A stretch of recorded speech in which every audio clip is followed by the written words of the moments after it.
pyramid rises to a height of 481.5 feet. It is built of 2.7 million blocks of stone. The smallest stone is 2.5 tons, and the largest stone is somewhere between 70 and 100 tons. If you were to take the intact masonry of the Great Pyramid, by the way, can you hear me in the back? I don't want you to miss any of this. If you could take all of the intact masonry of the Great Pyramid and cut it up into 1-foot blocks, you could build a wall that would circle 2/3 of the globe. And you know they built it without even using the wheel? They used to float 1,000-ton blocks of granite from Aswan 500 miles down the river, and they can't even do that today. The pyramid was oriented precisely to the 4 cardinal points. The base of the pyramid, the side of each base of the pyramid was 755 feet, 6 inches, with an average error of 1/10,000th. The casing stones that covered the pyramid were so finely jointed that you could not and cannot insert a piece of your hair in between the joints, even today, where they are still in existence. The area of the base of the pyramid is 13 acres. But it's real interesting. If you look at the height of the pyramid, it is, if you measure it, it is the radius of a circle that you can create by turning the base of the square base of the pyramid into a circle. And therefore you can find the square base by the area of the perimeter of the square base by 2 pi r. So that means they had built the constant, the geometric constant of pi, into the pyramid. The descending passage was precisely aligned to the North Pole star that was in place 3,350 years BC, and it used to shine down to the grotto into a pool of water, and of course it's only in that place once every 26,000 years. The so-called ventilating shaft of the King's Chamber oriented exactly to Orion in the southern heavens, and the one from the Queen's Chamber is oriented exactly to Sirius, also in the southern heaven. There has never been anything like it in the world. Nothing. Do you know the other thing about the Great Pyramid? Where the Great Pyramid sits, if you were to take all the longitude, there are 360 degrees of longitude around the Earth, right? The longitude of the Great Pyramid goes through more landmass than any other longitude in the world. The latitude of the Great Pyramid, going right through the Great Pyramid, goes through more latitudinal landmass than any other latitude in the world. So the Great Pyramid, from the point of view of land, is the center of the Earth. This is the reason why that not only in Egypt, but in Greece, Rome, Palestine, India, and China, build their cities in fixed intervals to the Great Pyramid. The Great Pyramid was the prime meridian. The prime meridian we got now going through Greenwich, England, is a complete artifact. It's not based on anything. The original prime meridian was the Great Pyramid. Next slide, please. Let's read the legend. The truncated pyramid depicted by Proctor would have made an absolute platform 142 feet high and 175 feet square. The cardinal points or compass roads could have been marked by the upright posts on the periphery of the platform. To locate the rising and setting of stars east and west, azimuth observers could occupy the center of the square from which they could command the entire compass. What happened was, before they finished the pyramid, they stopped construction. This is at the 50th course. The 50th course is exactly half the area of the base. And from there, they made all of these observations and measurements. Then they finished. They did that maybe for a year, and then they finished the pyramid. Next slide, please. It just so happened what we call the Grand Gallery, which points directly south on the 50th concourse. According to Proctor, a 19th century astronomer, when you look at this, what they call oh, there's a word for it, I'm forgetting it. You see this kind of shape here, where it's kind of beveled like that. He says, no architect by himself would ever make an opening with this kind of a shape. He says, the only one to whom that would be necessary would be a structure. Because what they would do is that they would post trained sky watchers up and down this gallery, so at night they could take measurement after measurement of these stars moving across this meridian. That means they could determine a meridian in the sky, which is a longitude, and they could determine a meridian on the Earth. They could also determine the speed of the star moving across this meridian, and therefore that would allow them to determine the speed of the rotation of the vault of heaven, which is another way of saying they could determine the speed of the rotation of Earth. Over this. Of the 66 yala of the central spiral, Alma kept 22, those of the Po, and bestowed the remaining 44 on the Noma Anagono. Let us go now to a medical dictionary. Autosome. Any ordinary paired chromosome, an autosome is any ordinary paired chromosome as distinguished from a sex chromosome. In man, there are 44 total autosomes. This was found in Saqqara, dated to 300 BC, and at first was said to be a bird, until a NASA engineer said, next slide please, birds do not have reverse dihedral wings and vertical tails. So this is a glider and an aerodynamically sound glider. Not an airplane, but it just shows you that in African science they had already started experimenting with aerodynamics 300 years before Jesus was born. So again, why are we afraid to be engineers?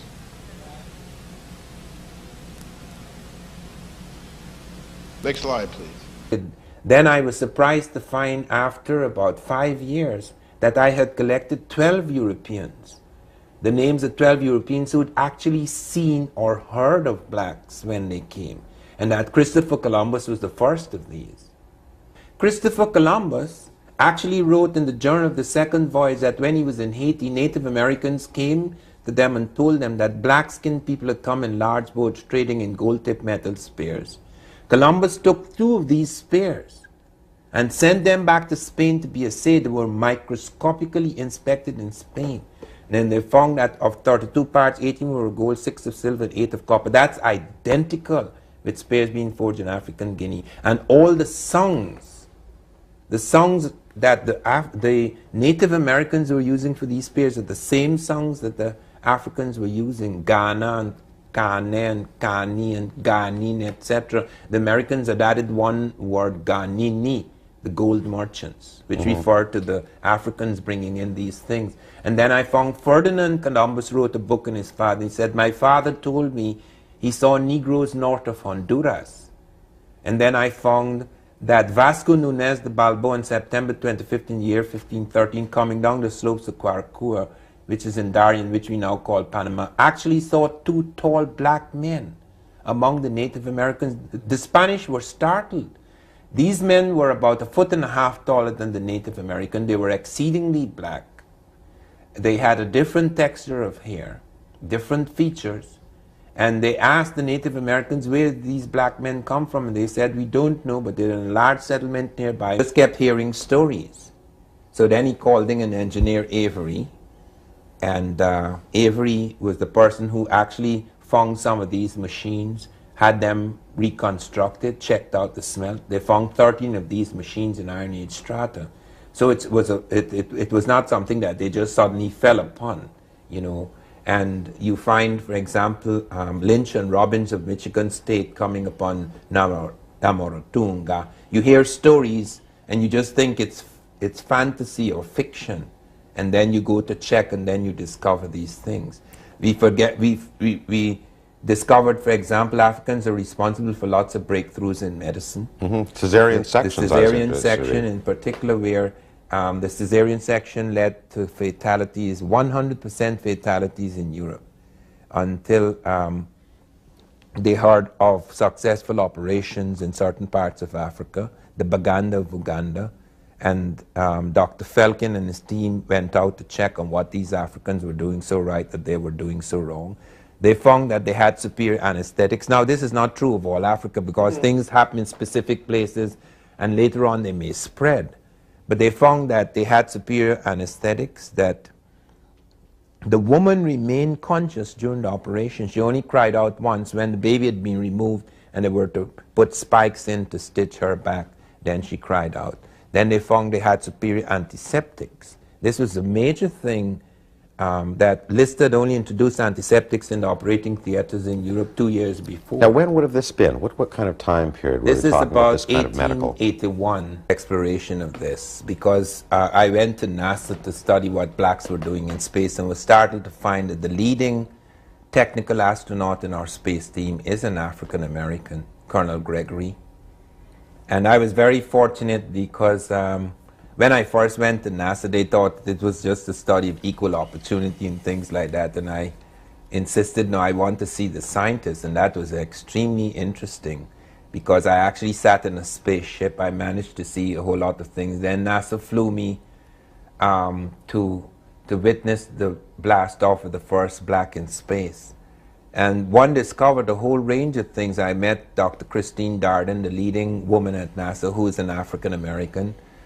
She is now reshaping our planes so that we could fly faster than sound without the sonic boom problem. That's a very serious problem for us because the sonic boom can shatter eardrums and glass for miles around. Reclassified as brown Mediterraneans. Why was it so important? Nobody in Europe ever doubted that the Egyptians were Africans until the 19th century. The early 19th century, the Greeks clearly knew them as Africans. They saw them. They were not speculating. They walked among them. They fought with them. They conquered them. They lived with them. They studied under them. And they said they were black-skinned and woolly haired. But after the slave trade, yes, perhaps they're dark, but the sun darkened the Caucasoid or the Asiatic, etc.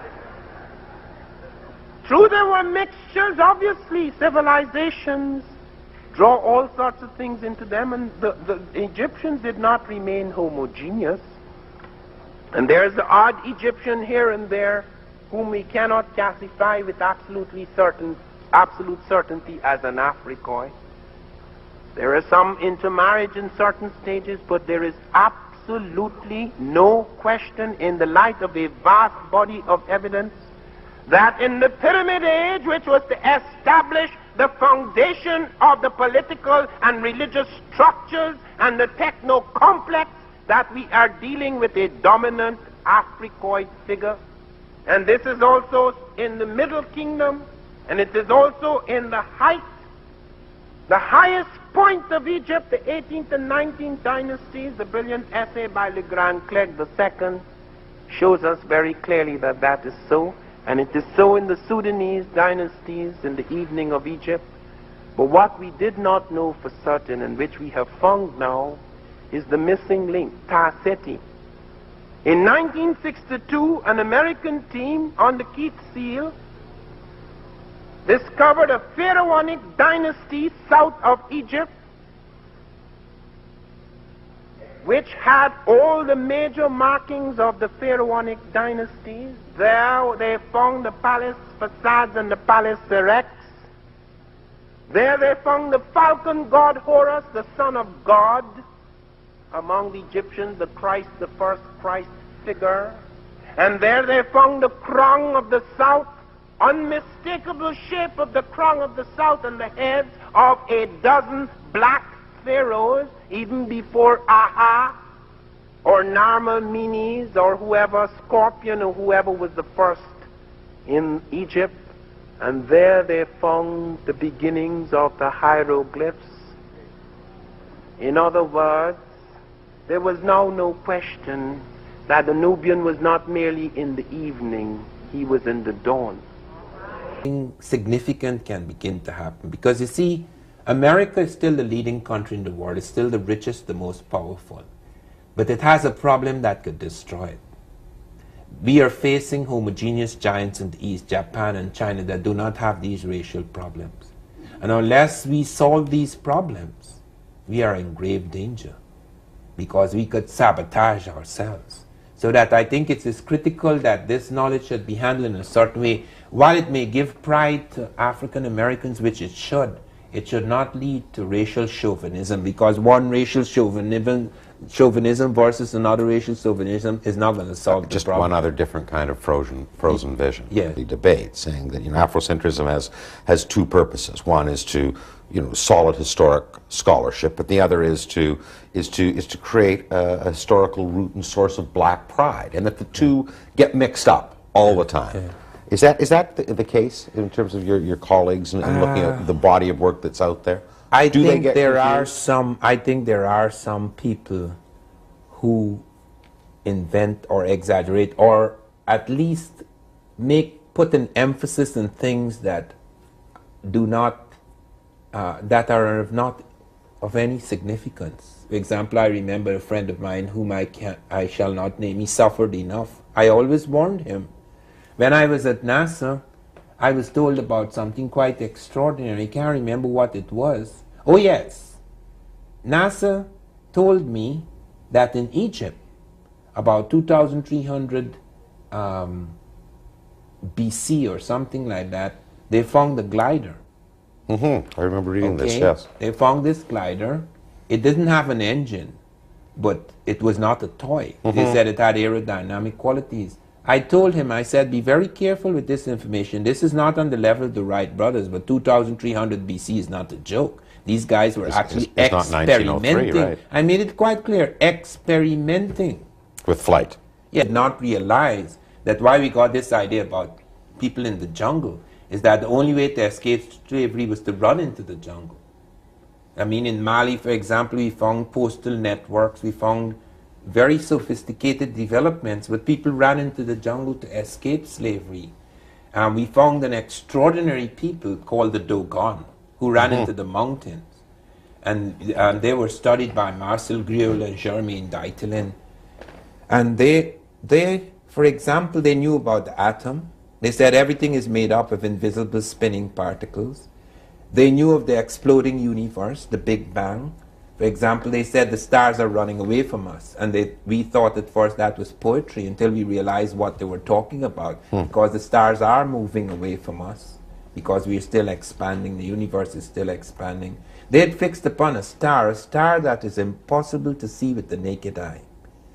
They not only saw it, we call it Sirius B, they call it Sigipolo. They said it's the egg of our world.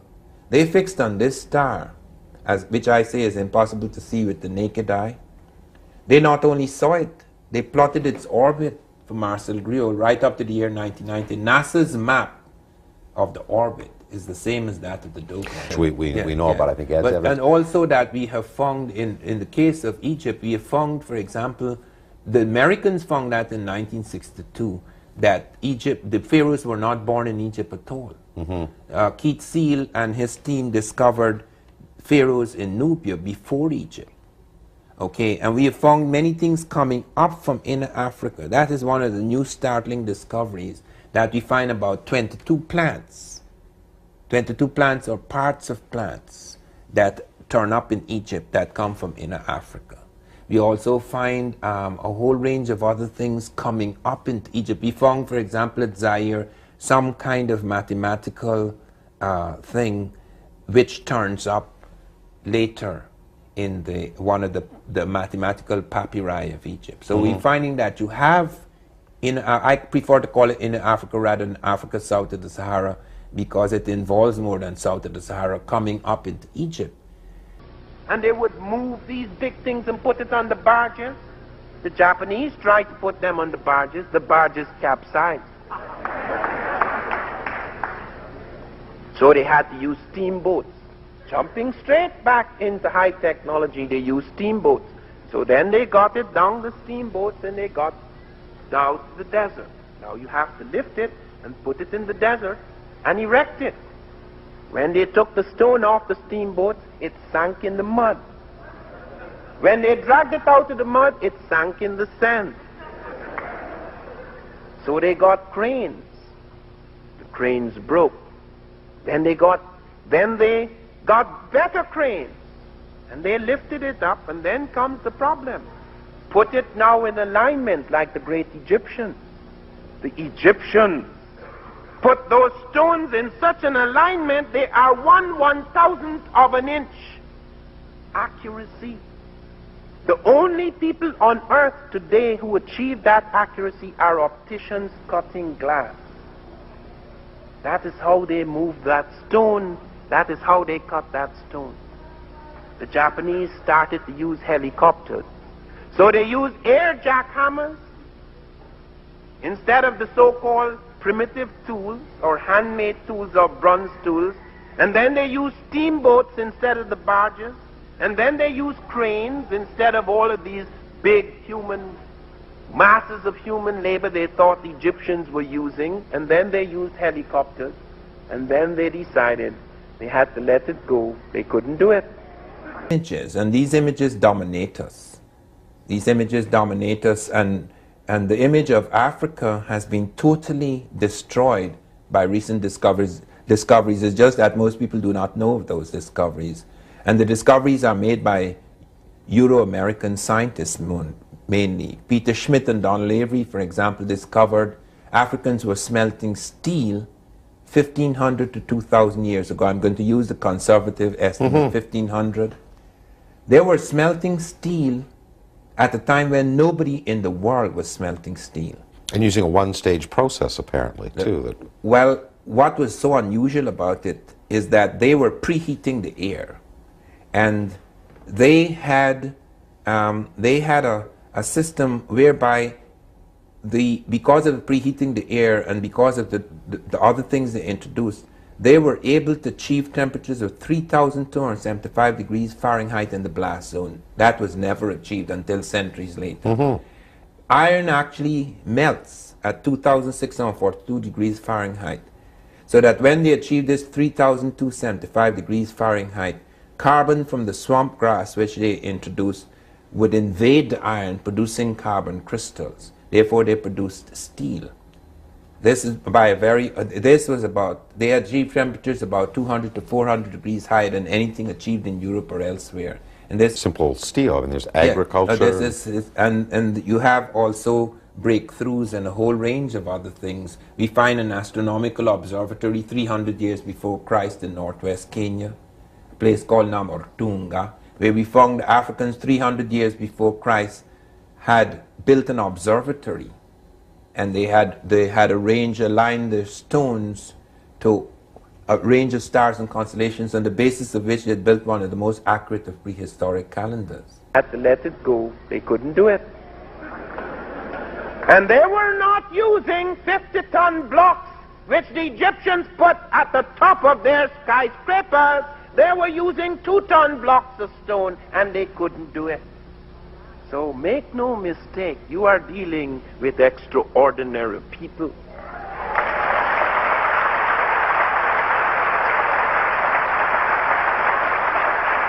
Because the next myth coming up in the 21st century is how the Japanese are the superior people of the world. It's going to shift from the European to the Asiatic. So get it quite clear. In the very early stages,